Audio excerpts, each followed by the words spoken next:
Oil markets started to recover on Tuesday. Still, an uptick in oil prices is unlikely to support the ruble. Even consolidation in the emerging market currencies is not enough to push the ruble higher.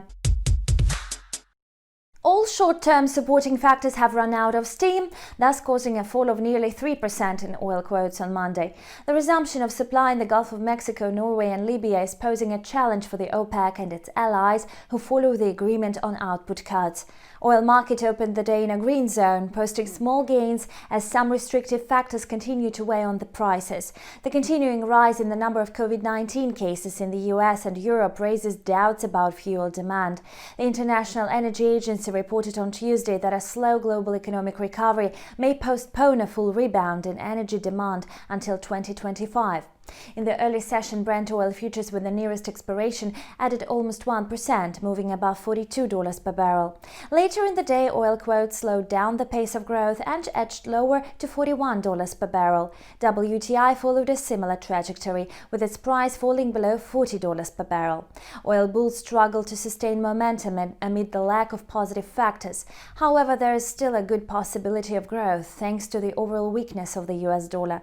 After a stimulus package in the US is approved, the greenback will come under more pressure. This is supposed to boost the demand for riskier assets, including oil. On Tuesday, market participants will keep a close eye on crude inventories data from the US. Brent is expected to break above the level of $42 per barrel. However, the chances are slim. The US dollar is gaining ground while the market sentiment is less optimistic than expected. That is why the ruble failed to hold near the level of 76 against its American counterpart.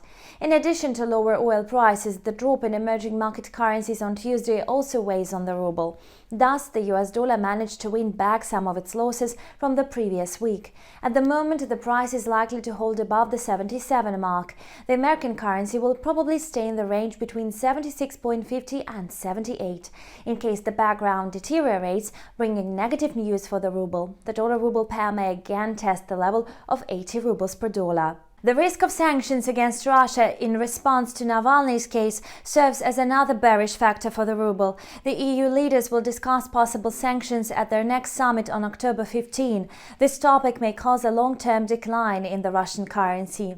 That's all for now. Thank you for watching and we'll see you back soon. Bye.